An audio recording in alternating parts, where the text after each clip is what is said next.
Inerente a qualquer profissão. Estamos diante, sim, da tributação. E falar sobre tributação da advocacia é justamente suscitar um importante elemento, já que para a advocacia não é diferente.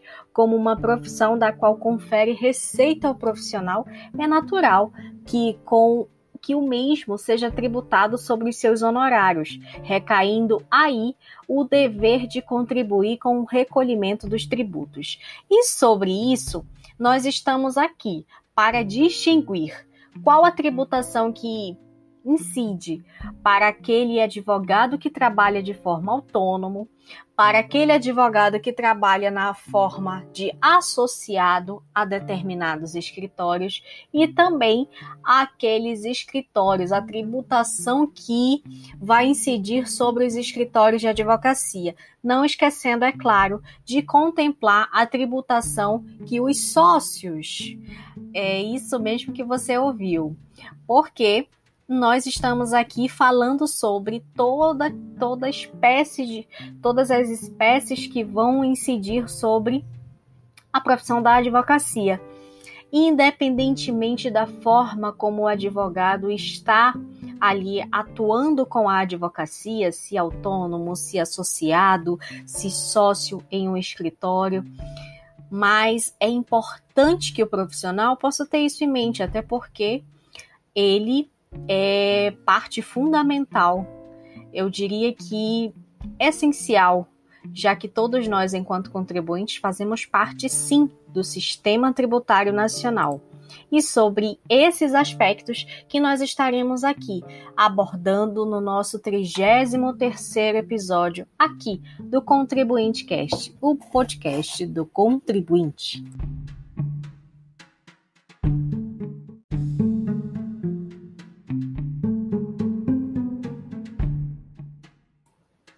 Agora, se você ficou interessado sobre esse tema que nós estamos propondo aqui no 33º episódio, em comemoração ao Dia do Advogado, é bom que eu te esclareça que existem riscos e possíveis implicações do não recolhimento dos tributos.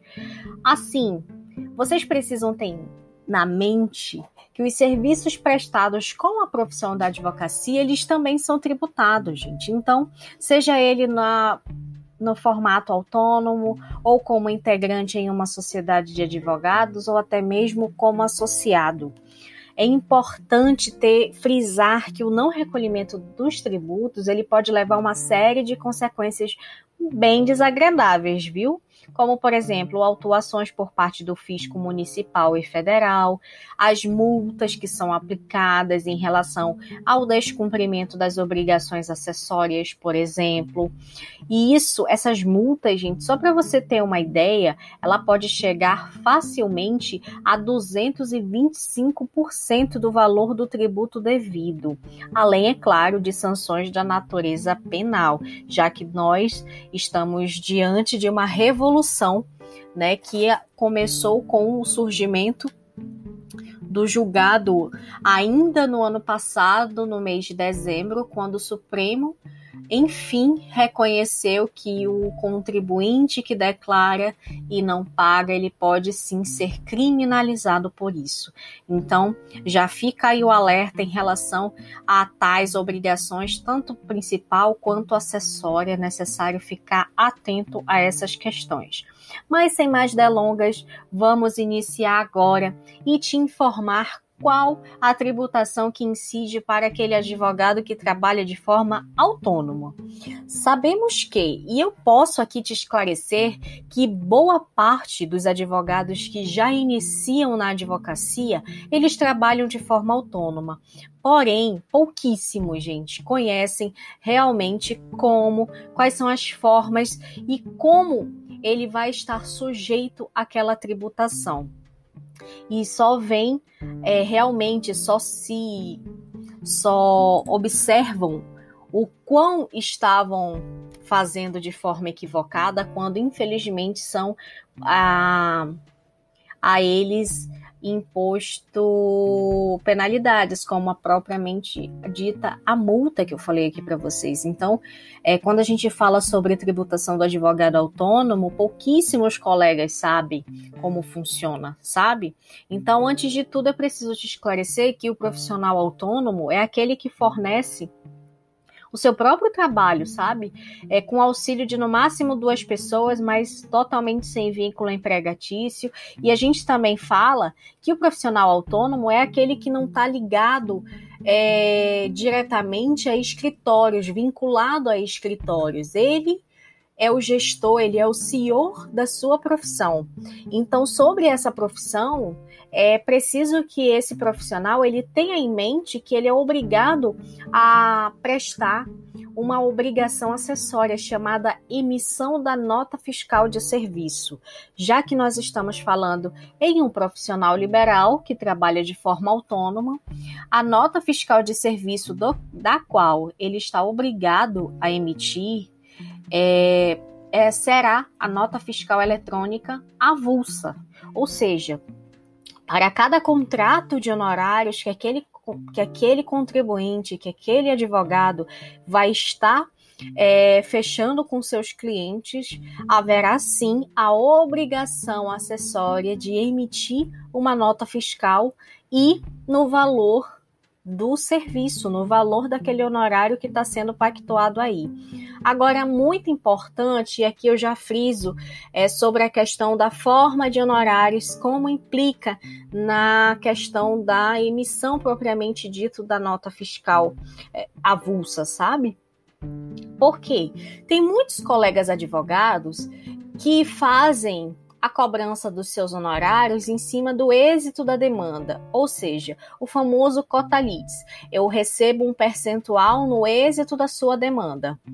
Agora, observe, se no seu contrato de honorários você estipula que é 30% sobre o êxito da demanda, quando aquela demanda for solucionada e se porventura ocorrer um êxito ali daquela situação, o valor da nota fiscal que deve ser emitida é no valor correspondente ao êxito ali que você vai estar, aquele percentual que você vai receber do seu cliente, que se considera que é o valor prescrito do seu contrato de honorários. A título de exemplo, se porventura, nesse mesmo exemplo do cota litis, você pactuou com seu cliente um êxito na demanda, e esse êxito na demanda, ele te resultou um valor para ser descontado no valor de R$5.000. Sobre esses R$5.000, você vai emitir a sua nota fiscal. Importante aqui que eu destaco que a nota fiscal de serviços avulsa, ela tem o mesmo percentual, já que estamos falando de ISS, que é o imposto sobre qualquer natureza. E esse imposto sobre qualquer natureza, no nosso exemplo, se o seu êxito foi de R$5.000, a sua nota vai ser R$5.000 ali.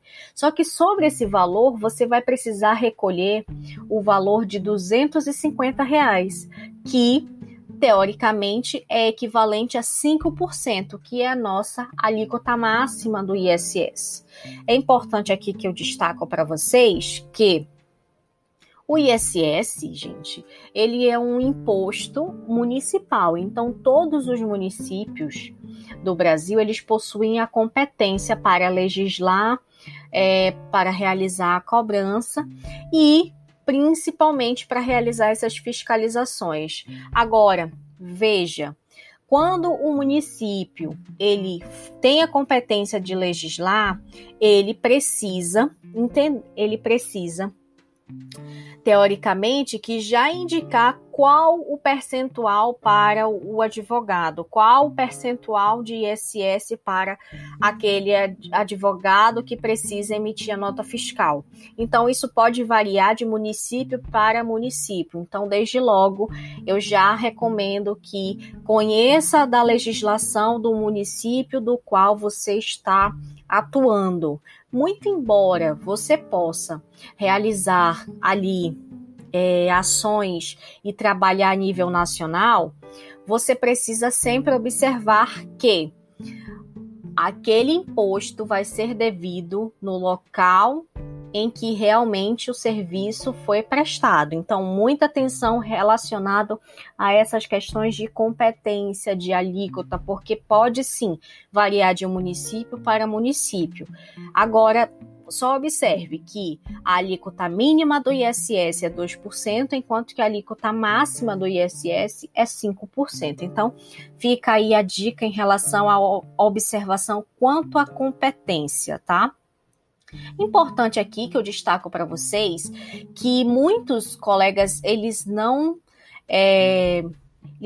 sabem dessa obrigatoriedade. Contudo, já fica aí a dica que na Lei Complementar 116 de 2003, existe uma obrigatoriedade da emissão do advogado emitir a nota fiscal eletrônica de serviço. Por quê? Porque nós estamos ali de forma expressa na lista anexa, que inclui o serviço da advocacia, ali, logo no item 17. Então, preste bem atenção relacionado a essas questões propriamente dito do advogado. Agora, é muito importante, e aqui eu já declaro para vocês, que existe sobre ISS algo muito importante que deve ser visto, que é a questão do recolhimento, se o ISS ele vai ser de uma alíquota variável, que é a que a gente comentou aqui, que pode chegar até 5%, dependendo ali do que o município vá declarar em relação ao município que você estiver prestando aquele serviço, tá? Agora, existe também uma possibilidade daquele advogado através de um cadastro que ele realiza na prefeitura, tá? De fazer esses recolhimentos do ISS de forma fixa e anual. Então, para que aquele advogado possa aderir ao regime fixo anual, o profissional ele precisa realizar um enquadramento antes de iniciar as suas atividades profissionais. Então, fica aqui o alerta. Tá? Se você pretende iniciar as suas atividades profissionais, já fique atento a essas questões de enquadramento para que você possa pagar o ISS fixo e anual, não tendo aí uma variação entre cada serviço que você presta, você precisa recolher o ISS sobre cada serviço. É muito mais vantajoso para você, profissional autônomo, recolher esse ISS de forma fixa e anual. Então, preste atenção em relação às questões legislativas do estado, do município em que você estiver prestando seus serviços. Agora, é muito importante também que quando nós falamos em cadastro, o enquadramento, é necessário que o advogado ele se dirija ao posto da prefeitura, tá? E leve aí o seu requerimento, preencha um requerimento de serviço, anexe a carteira de identidade, anexe o seu CPF, anexe também a cópia da sua OAB, isso é muito importante. E, além de tudo, realize o pagamento da taxa. É uma taxa de expediente, tá? Que é cobrada sobre esse serviço de cadastro. Então, necessariamente você precisará se cadastrar na prefeitura para que realize tanto a emissão de nota fiscal avulsa, quanto, propriamente dito, o seu cadastro como profissional autônomo para recolher o ISS de forma fixa e anual, tá? Sobre ISS, aqui o que eu tenho para falar é relacionado a isso, em relação ao advogado autônomo. Agora a gente precisa frisar quanto aos tributos federais, e eu inicio desde logo com a famosa contribuição social destinada ao INSS. Tá? Essa é uma contribuição de cunho previdenciária, tá? O advogado autônomo, gente, ele é considerado por lei um contribuinte individual, Então já fica aí a dica, tá? Por quê? Porque o profissional autônomo, ele deve pagar contribuição social ao INSS, ele deve pagar o imposto de renda pessoa física, e aí nós vamos estar aqui esmiuçando como cada profissional vai realizar esses recolhimentos. Quanto ao INSS, já que estamos diante aqui de um advogado autônomo, que é considerado como contribuinte individual, ele precisa entender como funciona a questão das alíquotas. Por quê? Porque o INSS, ele informa, todos os anos ele atualiza essa tabelinha. Então, é uma tabelinha em que o advogado ele pode verificar ali o valor de cada parcela que ele vai estar ali contribuindo de forma facultativa. Lembre-se que aqui a gente está falando para os advogados autônomos. Então, a alíquota da contribuição dos segurados individuais, ela sempre vai ser determinada por uma lei. E a lei é a Lei 8.212 de 91. Tá? Mais precisamente no seu artigo 21. E essa lei e o artigo, ele traz que a alíquota da contribuição dos segurados, ela é facultativa e será de 20% sobre o respectivo salário de contribuição. E esse salário de contribuição é justamente os honorários daquele advogado autônomo. Ou seja, se porventura, no mês de junho, aquele advogado autônomo, ele recebeu a título de honorários, tá? R$3.000. No mês de julho, R$15.000. E no mês de agosto, R$20.000, entenda que aquela alíquota é necessário que o advogado autônomo verifique a tabela que é demonstrada através da Lei 8.212, tá? Para que ele observe o percentual da alíquota e, teoricamente, o valor que ele deve recolher a título de contribuição social. Eu lembro aqui que todos os limites do salário de contribuição, eles estão estabelecidos por meio de uma portaria interministerial, ou seja, é necessário observar como fica o cálculo do INSS. Agora, importante, tá? O cálculo do INSS, gente, ele tem como base de reajuste, 4,48% sobre a aposentadoria. Isso, é claro, eu estou falando aqui para o contribuinte individual e facultativo desse ano que estamos, que é o ano de 2020. Então, vamos às alíquotas só para que vocês possam entender um pouquinho, tá?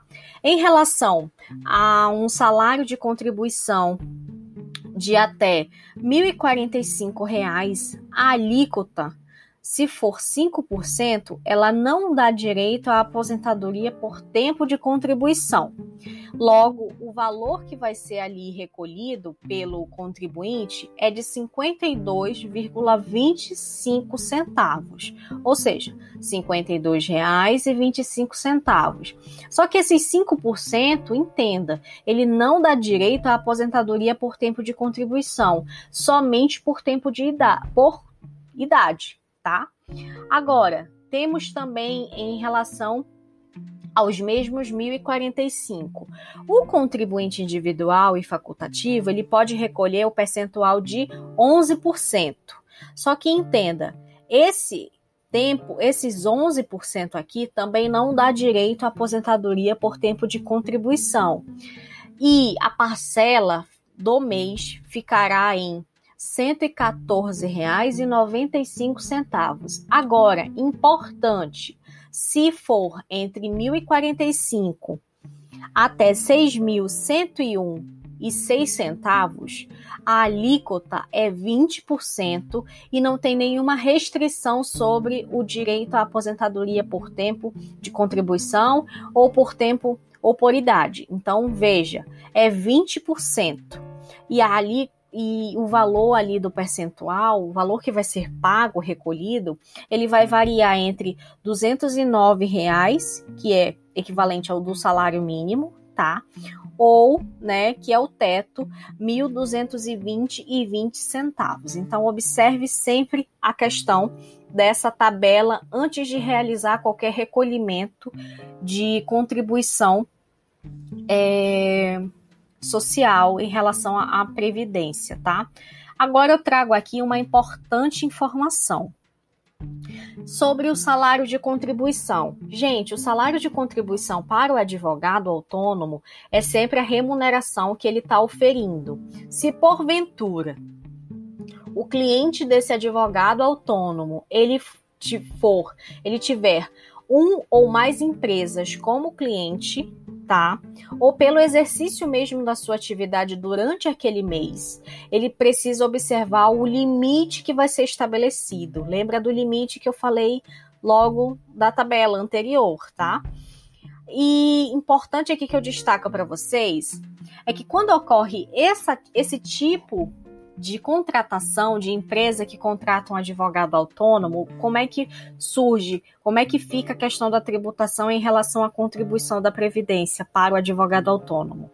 Esse advogado autônomo, quando ele presta aquele serviço para a pessoa jurídica ela deve reter 11% do valor do salário base, ou seja, aquele valor do serviço, o valor dos honorários, tá? Além, é claro, do imposto de renda, mas aqui a gente está só explicando como é que funciona a questão da contribuição. Mas vamos focar aqui no nosso exemplo.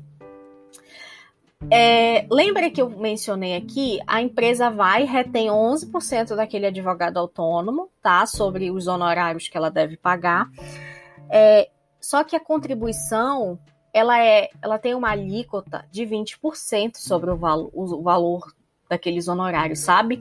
Aí o que o advogado autônomo ele precisa fazer? Ele já sofreu uma retenção de 11%. O que ele precisa? Ele precisa realizar uma complementação, ou seja, ele, né, ingressa no site ali do INSS para gerar uma GPS complementar de contribuição. Ou seja, ele vai ter que recolher por fora, mesmo sofrendo essa retenção de 11%, mais 9% do valor do seu serviço. Em ambos os casos que a gente está mencionando aqui, é necessário que seja observado o valor máximo do salário de contribuição. Então, muita atenção em relação a essas questões, tá? Agora, uma outra situação que eu trago aqui e eu alerto, que além dos 11% que vão ser ali descontados do valor que o advogado vai pagar, as empresas jurídicas elas deverão recolher outros 20% de contribuição ao INSS, tá? Sobre a totalidade do serviço. Então, o que ocorre? Ocorre que na prática, gente, muitas empresas elas não costumam realizar a contratação de advogado autônomo. Muito pelo contrário. Por quê? Porque isso está onerando, teoricamente, a empresa. Elas preferem contratar escritórios. Por quê? Porque de pessoa jurídica para pessoa jurídica é uma tributação totalmente diferente do que a gente está mencionando aqui. Então,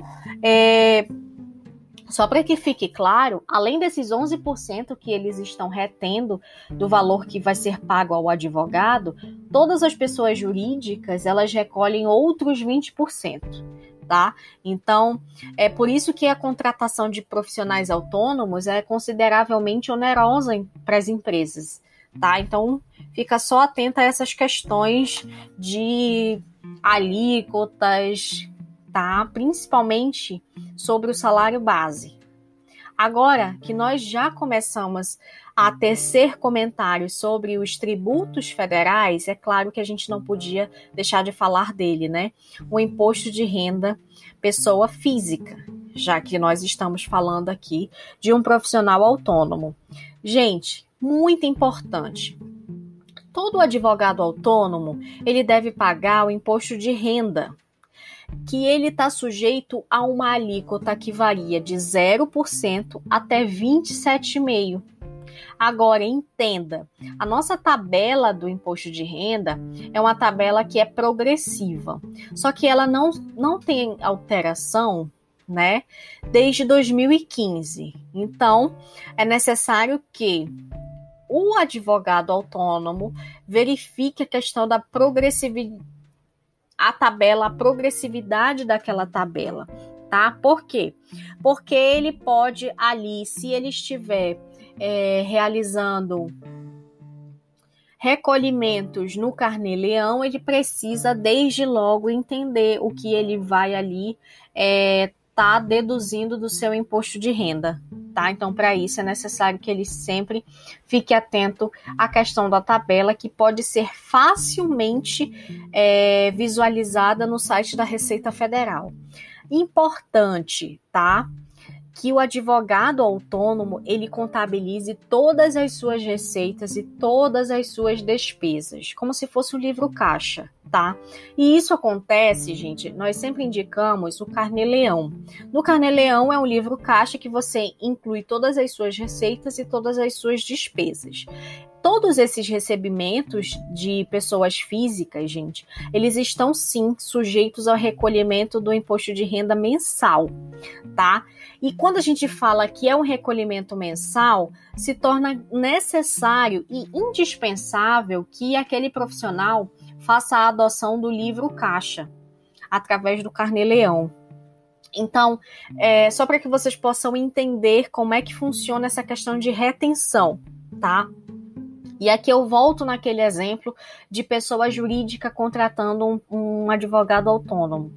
As pessoas jurídicas, gente, que quando efetuam aqueles pagamentos para o profissional, para o advogado autônomo, elas estão obrigadas a reter na fonte o imposto de renda, a contribuição do INSS e ainda, se for o caso, o ISS, tá?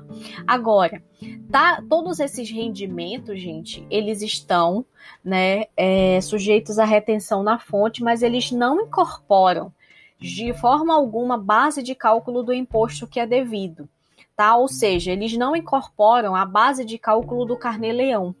Só para que vocês possam entender. Isso aí vai ser usado quando o contribuinte, aquele advogado autônomo, ele for realizar sua declaração de ajuste anual. Então, para facilitar a vida, a Receita Federal, ela disponibilizou no seu site, você consegue baixar o Carnê-Leão, o programa do Carnê-Leão, que ele é atualizado todos os anos. É necessário que todo ano você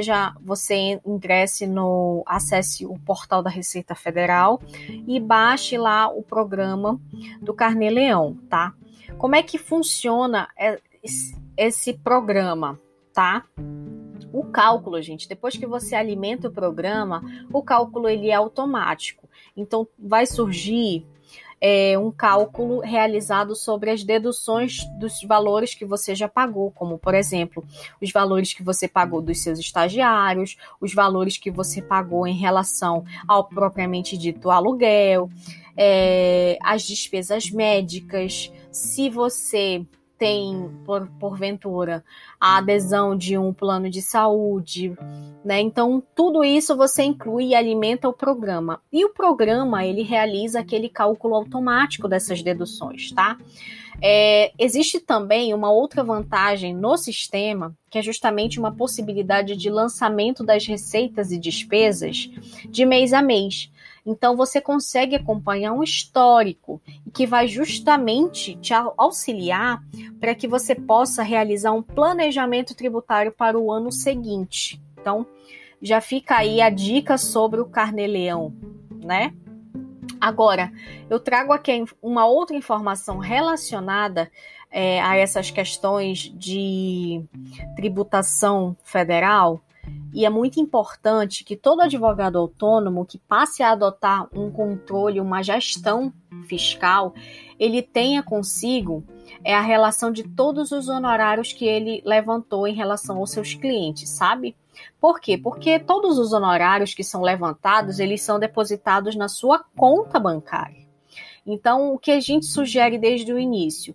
Que exista um controle, sabe? Por quê? Porque se porventura uma eventual fiscalização ele venha cair na malha fina, ele preste informações de forma equivocada na sua declaração de ajuste anual, ele vai precisar sim comprovar para a Receita Federal a origem de cada depósito, sabe? Então, para cada valor que não for comprovado, o que o fisco vai entender ali? Que existiu ali uma omissão de receita e vai, sobre aquele contribuinte, sujeitar todas as penalidades, inclusive multas pesadíssimas. Então já fica aí o alerta relacionado a essas questões de não declarar, de declarar de forma equivocada. Preste muita atenção em relação a isso. Uma outra situação que eu não posso deixar de mencionar aqui é sobre o DARF. A geração de DARF, gente, ela ocorre num programa específico. O DARF, para quem não sabe, ele é gerado no próprio site da Receita Federal, através do programa Sicalc, que também tem atualizações e todo mês precisa estar sendo baixado, tá? Só para que vocês possam entender como é que funciona a questão de emissão de DARF. Quando o Carnê-Leão ele informa ali a apuração do mês e se tiver um saldo a pagar, é obrigação do advogado autônomo estar ali preenchendo o seu DARF. Só que ele vai preencher o DARF como? No caso do Carnê-Leão, o código para o preenchimento do DARF é o 0190, que corresponde a Imposto de Renda Pessoa Física Carnê-Leão. E é muito importante que no preenchimento do DARF, o advogado autônomo, tá, ele entenda que ele precisa informar qual é o período ali de apuração. E o período de apuração sempre vai ser o período em que no sistema do Carnê-Leão estiver indicando, tá? Ou seja, o mês de referência, né? Agora, importante aqui que eu destaco para vocês é sobre o recebimento através de RPA. Quando a gente fala que o advogado autônomo ele vai receber qualquer valor relacionado à prestação propriamente dita, o RPA, gente, que é o Recibo do Pagamento do Autônomo, ele veio surgir para facilitar a vida daquele profissional autônomo que precisa muitas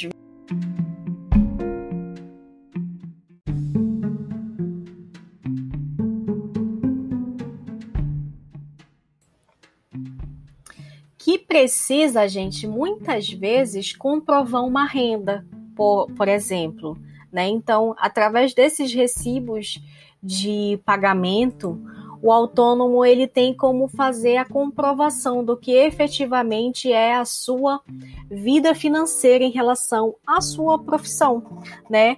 E aqui o que a gente sempre traz uma informação e que é muito importante e relevante, tá? Todo RPA ele deve ser emitido em duas vias. Por quê? Porque uma sempre fica para o tomador de serviços, ou seja, aquele cliente, o cliente, na verdade, né, do advogado. E a outra via é justamente para o advogado. E por que funciona dessas duas? Por que ele deve ser emitido nessas duas vias?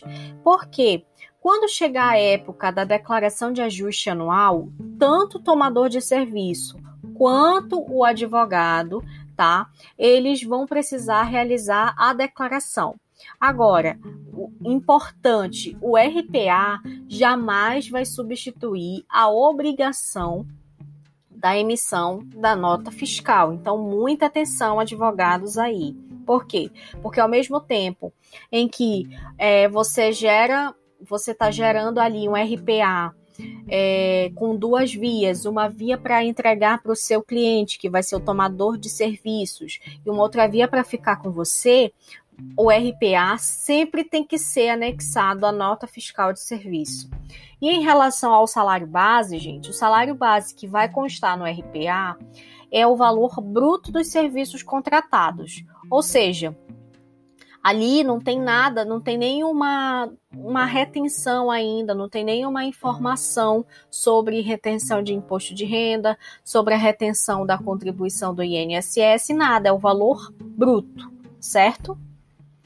Agora, que nós já finalizamos como funciona a questão da tributação do advogado autônomo, é necessário que a gente também supere e passemos a falar sobre o advogado associado.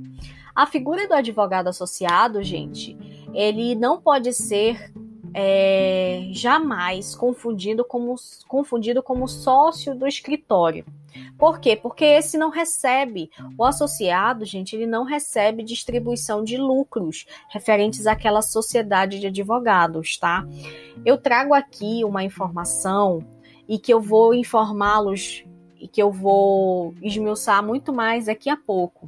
Mas o advogado associado, ele não pode ser considerado o sócio, por exemplo, de serviço, né? Então, é necessário que sejam observadas algumas regras que são estabelecidas para o advogado associado, como, por exemplo, deve existir um contrato entre o escritório e o advogado associado, para que nesse contrato possam estar ali sendo indicadas todas as suas participações em honorários, como vai ser as formas de execução de honorários em relação ao possível inadimplemento do cliente, né? Então, tudo tem que ser levado em conta, tá? Uma outra coisa muito importante, e aqui eu já trago a questão relacionada à tributação propriamente dita, que é sobre a contribuição previdenciária e o imposto de renda. Gente, o advogado associado, ele é considerado um prestador de serviço autônomo. Então, já que a gente já está sabendo como funciona a tributação inerente ao advogado autônomo, os valores que vão ser pagos ao advogado associado, gente, teoricamente, a tributação vai ser totalmente semelhante a isso, sabe? E aqui a gente faz traz um exemplo para que você possa entender como funciona na prática, se você for advogado associado ou conhecer um advogado associado. Digamos que existe aí um contrato de honorários em que aquele advogado associado, ele logrou êxito no valor de R$2.000. Sobre esses R$2.000, a sociedade, né, de advocacia, ela vai precisar estar ali recolhendo em favor daquele advogado associado o equivalente a 20% de INSS, ou seja, R$400 vai ser ali devido àquela sociedade de advogados que tem um advogado associado. Agora, para o advogado associado, ele vai sofrer uma retenção de 11%, o que vai ser equivalente a R$220. E ainda ele vai sofrer uma retenção de imposto de renda pessoa física na fonte. Então, conforme a tabela do imposto de renda, essa alíquota ela pode variar entre 7,5% a 27,5%, sabe? Ficando aí numa retenção equivalente a 21,1 centavo. Então, dessa forma, só para que vocês possam entender, o advogado associado, ele vai receber o valor líquido de R$ 1.758,99. Por quê? Porque isso é o valor líquido do valor bruto que antes era R$ 2.000. Aí era R$ 2.000, só que teve uma retenção de 11% a título de contribuição do INSS e teve também a retenção do imposto de renda. Logo aí a gente tem uma subtração que totaliza R$ 1.758,99. Pelo exemplo, você já de pronto entende que o valor que aquele advogado associado não vai ser R$ 2.000 que ele vai receber. Vai ser descontado o INSS e o imposto de renda, tá? Agora, uma outra coisa, para a sociedade de advogados que está ali, tem aquele advogado associado, ela vai ter um custo de R$ 2.400. Por quê? Porque lembra que ela tinha um valor de R$ 2.000 a pagar para o advogado associado, mais a contribuição dos 20%, que é os R$ 400, que incide sobre os R$ 2.000. Ou seja, para a sociedade advocatícia que firma o pacto com aquele advogado associado, ela vai ter um custo de R$ 400 a mais, tá? Lembrando que o que a sociedade de advogados paga nunca vai ser igual ao que, de fato, o advogado associado ali está recebendo. Lembra que tem as retenções. Então, com esse exemplo, você já percebe que o advogado associado é aquele que tem um escritório de advocacia relacionado de forma formalizada, sabe? Ele é vinculado a um escritório, só que ele não é o sócio e também não é o funcionário daquele escritório, porque não tem, propriamente dito, o registro na CTPS. Agora, entenda, tem muitos advogados, tem muitos escritórios de advocacia que também eles fazem a contratação dos seus advogados associados por meio da CTPS. E como é que vai ocorrer a tributação dessa forma? A gente está lidando, se for um contrato vinculado à carteira de trabalho daquele advogado, aquele advogado ele passa a ser o empregado daquele escritório. Se ele passa a ser o empregado daquele escritório, muito provavelmente vai incidir, vão ocorrer outras retenções, como, por exemplo, uma falta, como, por exemplo, advertência. Então, são N situações que existem numa relação contratual a nível CLT. Então, observe que o nosso tema aqui é tributação que incide sobre a advocacia. Então, é justo que nós possamos aqui esclarecer tudo relacionado aos tributos que são inerentes à profissão da advocacia. Então, já fica aí o nosso alerta em relação às formas de contratação. Se você é um advogado associado de forma autônoma ou se você é um advogado associado conforme os termos da CLT. Então, já observe aí as diferenças. Agora, outra coisa muito importante sobre o advogado associado é que ele, não sendo empregado do escritório, ele não goza de direitos. Por exemplo, direitos da relação de emprego. Ele não goza férias, por exemplo, tá? Ele não goza de 13º, por exemplo, tá? Então, logo, a gente tem aqui a ideia de que o advogado associado é a mesma coisa que um advogado autônomo, tá? Agora, importante aqui que eu destaco para vocês é que esses estão sujeitos à retenção do imposto de renda na tabela progressiva. Então, observe sempre que vai ter uma retenção de 11% de INSS e observar a tabela progressiva do imposto de renda, tá? Agora, outra coisa importantíssima que eu jamais poderia deixar de mencionar é a questão do ISS para os profissionais associados, tá? O ISS, gente, ele vai variar a alíquota entre 2% a 5%. Então, a remuneração que vai ser paga ali pelo advogado associado, ele deve compor a base para o recolhimento do INSS patronal do escritório de advocacia. Ou seja, vai encarecer ali em 20%. Agora, quem é que vai ter a obrigação de emitir a nota fiscal para o serviço, de emitir ali aquele RPA para o cliente? Não vai ser já o advogado associado, muito pelo contrário, vai ser o escritório pelo qual aquele advogado associado está vinculado. Então, já fica aí a nossa última dica relacionada aos advogados associados.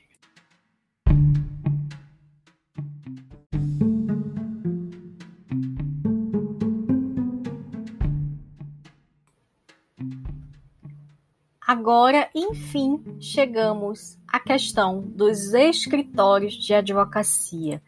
Importante aqui que eu destaco para vocês que quando a gente fala de sociedade, é necessário que possamos entender que o registro da sociedade de advocacia, ela não se dá propriamente dito como uma empresa, tá? Pelo contrário, a gente sabe, e eu já mencionei aqui em episódios anteriores, que quando você quer dar origem a uma empresa, a uma pessoa jurídica, você deve procurar a JUSEA do estado em que realmente tiver sede, vai ter sede aquela empresa.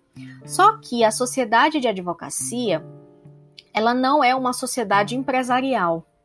Então, como ela não é uma sociedade empresarial, o seu registro, de fato, ela deve ocorrer através da seccional onde se pretende abrir a matriz daquele escritório. Então, cabe o advogado que é interessado em realizar a constituição daquela sociedade, que ele possa entender se ele vai abrir uma sociedade simples com 2 ou mais sócios, né?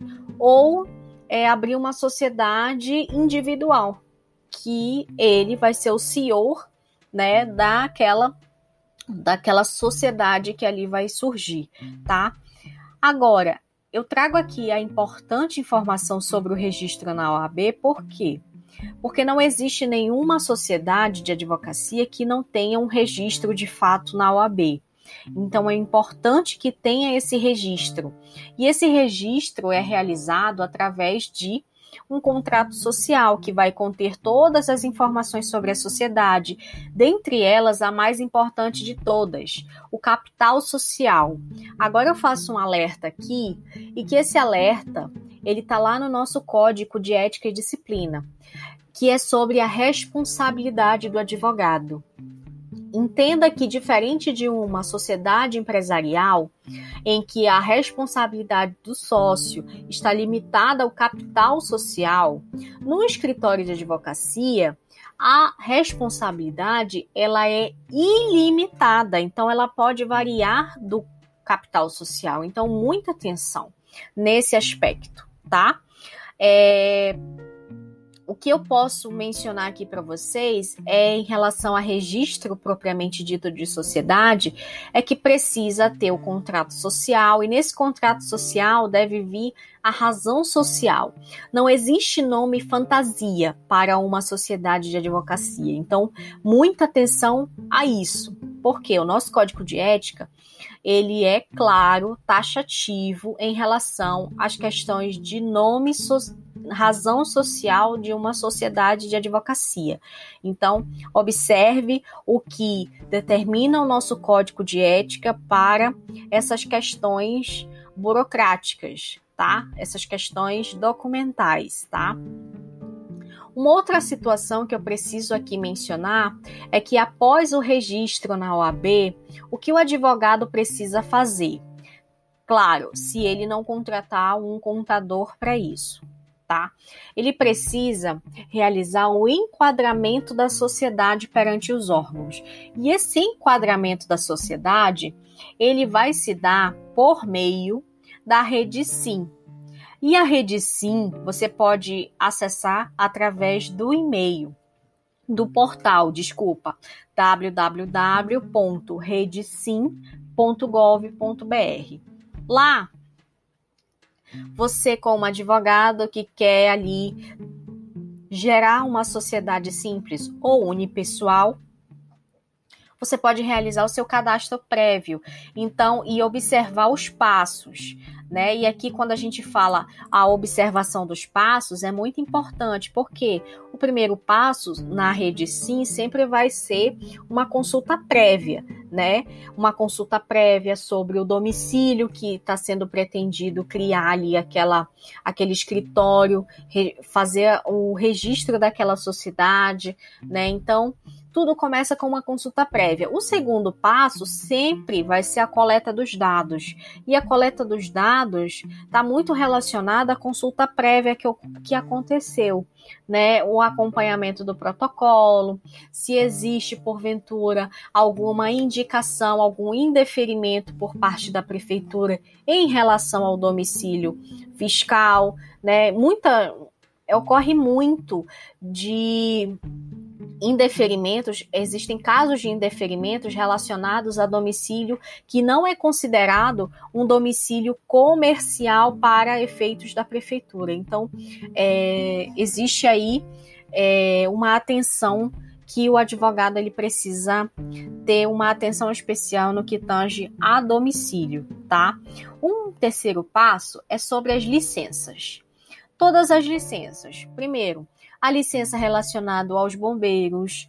Segundo, a licença propriamente dito do registro do DBE, que é justamente ali a formalização do CNPJ daquela pessoa jurídica que está surgindo ali. Tem também a questão de inscrição, tanto de matriz quanto de filial. Então, são necessários nesse terceiro passo que está trazido, que traz a informação sobre as licenças. Agora, importante aqui que eu destaco para vocês é que esse processo de registro de sociedade, ele todo está sendo feito através do sistema da Rede Sim. Então, ele integra todos os órgãos, tanto Receita Federal quanto Prefeitura, até mesmo, gente, a Anvisa. E nos casos relacionados aqui no Amazonas, ainda tem a possibilidade de fazer o link direto para a SUFRAMA, para que os advogados possam usufruir sobre os benefícios fiscais, tá?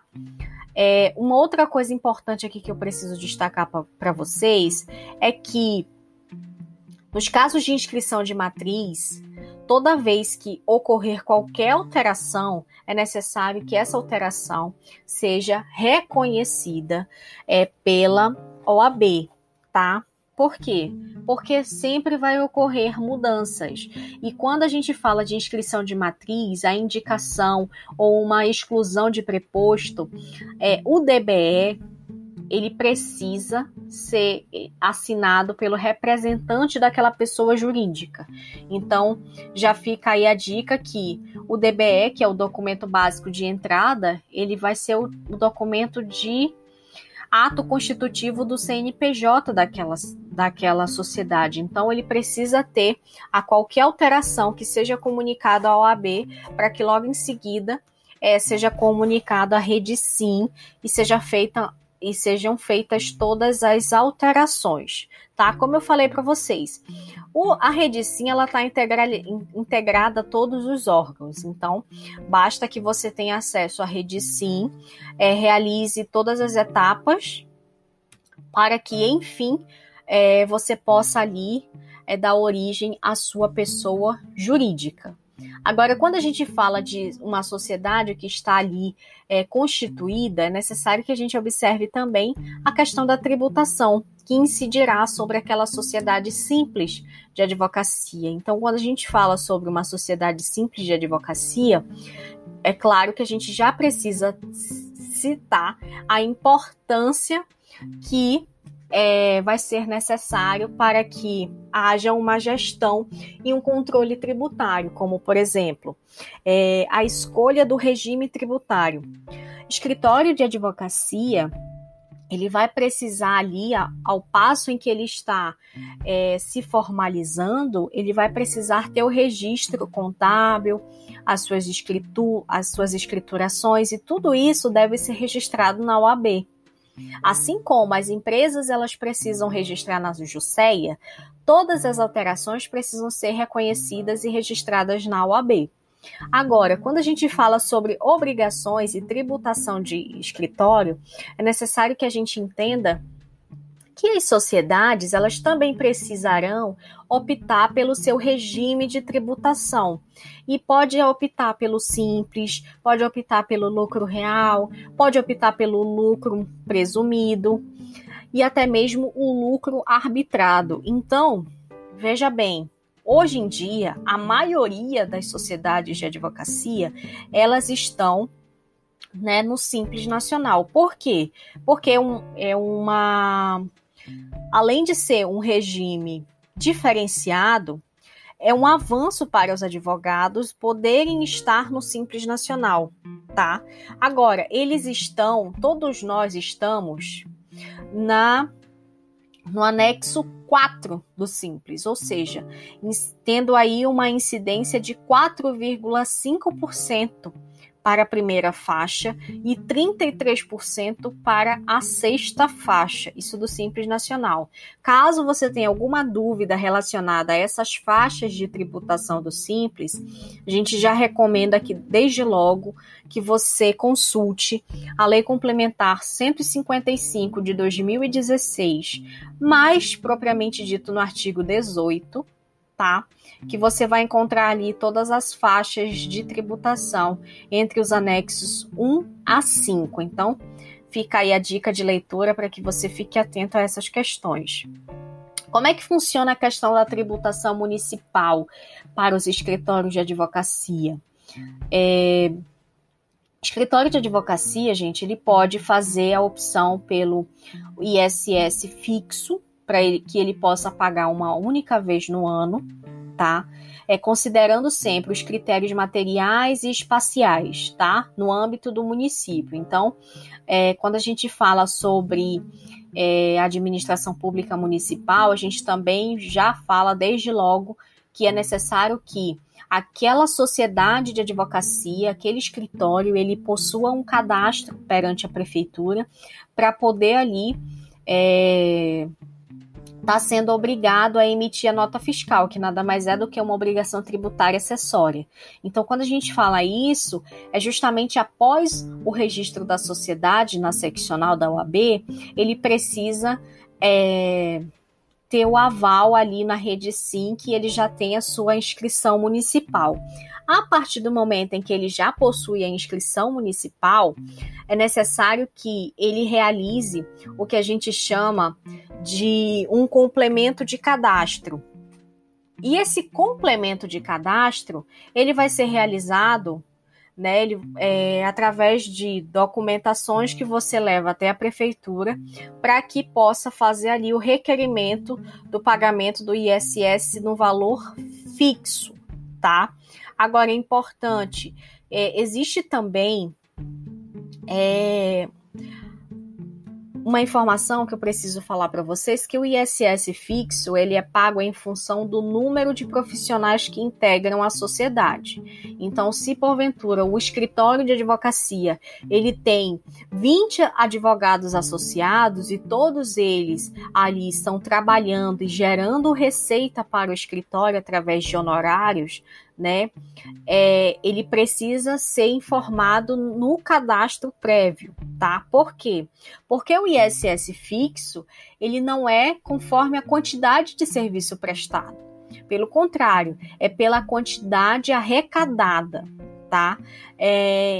Que também a gente sabe que não deve ser retida na fonte. Então, nessa linha aí de pensamento, a gente já tem como explicar aqui para vocês que a prestação dos serviços pelos sócios, o ISS, gente, ele vai ser devido sempre no município em que aquela sociedade estiver localizada, tá?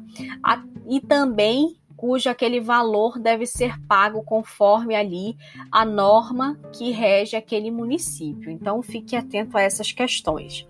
Já em relação aos tributos federais, a gente faz aqui uma observação sobre o imposto de renda à pessoa jurídica e a contribuição social sobre o lucro líquido.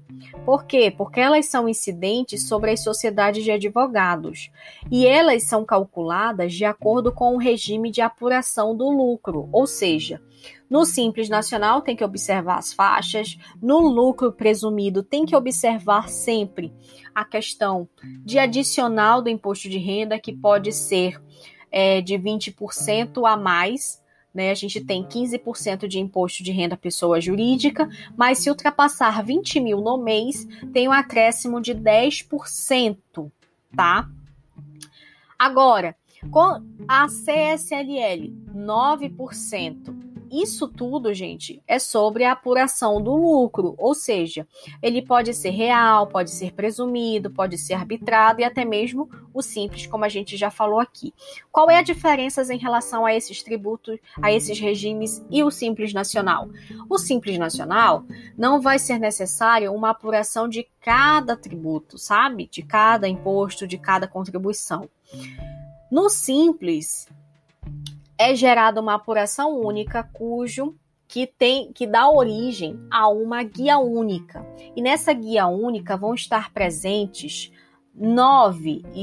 8 espécies de tributos, tá? A gente destaca também que a contribuição sobre o lucro líquido, gente, ela integra, tá? De forma específica uma subespécie de uma contribuição social. Então, ao mesmo tempo em que a gente vai ter na tributação do escritório PIS e a COFINS, a gente também vai ter a contribuição social sobre o lucro líquido, tá? Agora, em relação ao regime real, ao lucro real, tá? A apuração do imposto de renda à pessoa jurídica e a contribuição social sobre o lucro líquido, ela é um pouquinho complexo, porque não é possível analisar todos, tá, aqui num único episódio. Então, a gente vai tentar esmiuçar aqui e resumir para que vocês possam entender. No lucro real, o lucro líquido do período de apuração, ele sempre vai ser ajustado pelas adições, exclusões ou até mesmo as compensações. E quando a gente fala de adições, é tudo que tá agregando ali aquela propriamente dita, aquela receita da empresa, o lucro, tá? Quando a gente fala das exclusões, são todas as deduções. O que pode se deduzir em relação ao lucro real? Por exemplo, em um escritório de advocacia, o que eu consigo deduzir? Né? Despesas com os custos propriamente dito daquele escritório. Despesas como energia pode ser deduzido, né? Então, tem outras situações que pode ocorrer uma dedução. Agora, quando a gente fala sobre as alíquotas dos tributos relacionados ao lucro real, a gente tem 15% de imposto de renda à pessoa jurídica, nós temos 1,65% para o PIS, nós temos 7,6% para o COFINS, né? E para a CSLL a gente tem 9%. Agora, quando nós tratamos sobre o lucro presumido, é interessante que você tenha em mente que o nome mesmo, ele já indica que ele se presume, ou seja, ele estima que um determinado percentual de receita bruta ele foi auferido ali. Ou seja, aqui a gente não está tratando de um lucro contábil de forma efetiva. Existe aqui uma presunção. E quando a gente fala de presunção das sociedades de advogados, a base de cálculo de cada tributo, ela vai ser oferida em 32% sobre a receita bruta. Então, a gente vai ter aqui uma base de cálculo que tem a incidência de 15% de imposto de renda à pessoa jurídica, temos 9% de CSLL, e no caso, se o lucro ultrapassar um montante de 60 mil no trimestre, é claro que a gente tem que observar o acréscimo, que é o adicional do imposto de renda no percentual de 10%. Nós já falamos aqui. Agora, se porventura, né, a sociedade de advocacia, ela opta pelo lucro arbitrado. Isso aqui, gente, é de forma excepcional. Quando a tributação sobre o lucro arbitrado, ela ocorre toda vez que aquela sociedade deixar de adimplir as suas obrigações acessórias, sabe? De forma a impossibilitar que aquela tributação, nas suas modalidades anteriores, possam ser ali de pronto fiscalizadas. Aí o que ocorre? A autoridade tributária, ela vai ali arbitrar determinado percentual sobre aquele contribuinte. Então, muita atenção relacionada ao lucro arbitrado, tá? Agora, por último, é claro que eu deixei ele, né? o nosso Simples Nacional para revelar aqui para vocês a diferença e porque a maioria dos escritórios estão aí com lucro no sistema do Simples Nacional. Por quê, gente? Porque é um regime que é bem mais simplificado, né? Não existe uma apuração individualizada, né? O Simples Nacional, para que vocês possam ter uma ideia, ele tem uma alíquota inicial de 4,5%. Ou seja, quando a gente compara 32% do lucro presumido em relação ao Simples Nacional, a gente já vê uma grande diferença. Então, a tabela do Simples, ela também é uma tabela progressiva e ela tem como base o faturamento, tá? É importante aqui que eu ressalto para vocês é que na tabela o Simples Nacional ele possui algumas faixas e essas faixas elas precisam o advogado, os sócios, os gestores da sociedade eles precisam ter em mente o que é o seu faturamento, porque o faturamento do mês ele pode variar e quando ele faz essa variação, né, é necessário que seja observado também a mudança na tabela, tá? Agora, é claro que a gente traz aqui a última informação, que é sobre a tributação da sociedade individual. Quando a gente fala sociedade individual, né, a gente já deixa para trás ali uma alíquota, fazendo uma comparação entre o advogado autônomo com o advogado que abre a sua sociedade individual ou unipessoal. Ele, teoricamente, ele deixa de pagar 27,5% e passa a pagar 4,5% se no Simples Nacional ele estiver inscrito. Então, já fica aí a dica relacionada às questões do Simples Nacional e a tributação da sociedade unipessoal.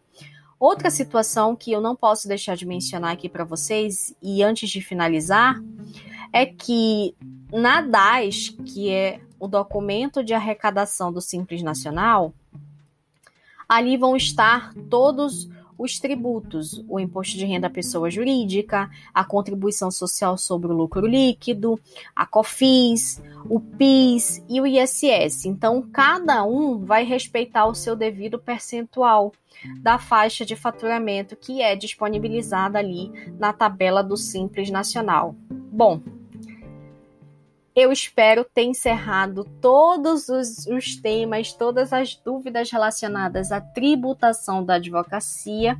E aqui, é claro, eu agradeço pela tua excelente companhia, pela qual você me proporcionou hoje. E eu te espero no próximo episódio. Tchau!